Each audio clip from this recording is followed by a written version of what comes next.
This is an ABC News election update. Now reporting, David Muir. Good morning. It's now 5:35 here in the East. We are allowing all of our stations across the country to join us now with the breaking news. We are projecting at this hour the 47th president of the United States, Donald Trump, will be elected to return to the White House.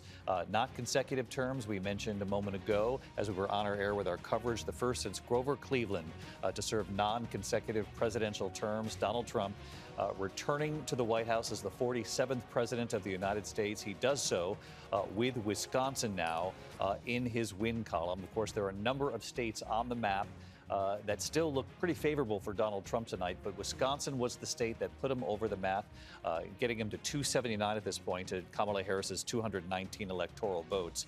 I'm going to quickly rejoin the team here so that the entire network can hear a little bit of what our early analysis. And John, as you and I have been saying all night long, this is an extraordinary political comeback. You say we've never seen anything like it.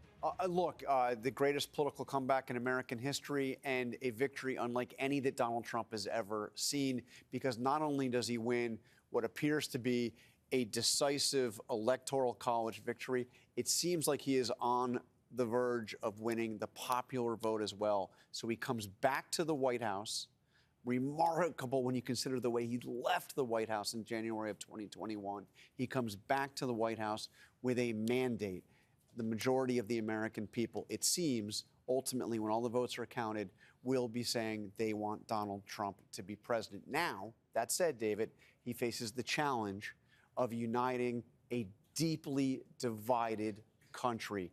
And the nearly half the country that voted against him, many of them see him as not somebody that they simply didn't want in the White House, but see him as a threat. So now the question is, how does he convince those people that he can be a president for all Americans, including those who didn't vote for him? One of the central questions moving forward, you're absolutely right, John. One of the questions in looking back, and there will be many of them, come for this White House. Mary Bruce, you've covered the White House now, the Biden-Harris administration. A lot of people are going to be looking to President Biden, his decision to bow out after that horrible debate performance in June, whether or not that was a decision that should have been made earlier, that would have perhaps given the Democratic Party more time to do some sort of primary. He did, or would have given Kamala Harris more time. However it turned out, or whoever the Democratic Party chose or people voted for, perhaps that would have given them more than 107 days, which is all she had to introduce herself as a candidate at the top of the ticket. There's certainly going to be a lot of discussions and deep soul searching, I think, within the Democratic Party about how this all unfolded, and a lot of deep questions for the president about the way he went out of this race, the timing of this. Could the outcome have been different if Democrats had had time for a primary, for instance? But Kamala Harris, in those 107 days, really cast herself as the change candidate. That is hard to do when you are the sitting vice president. And when you look back at how things could have been different, I think we have been discussing this all night long and into the wee hours here.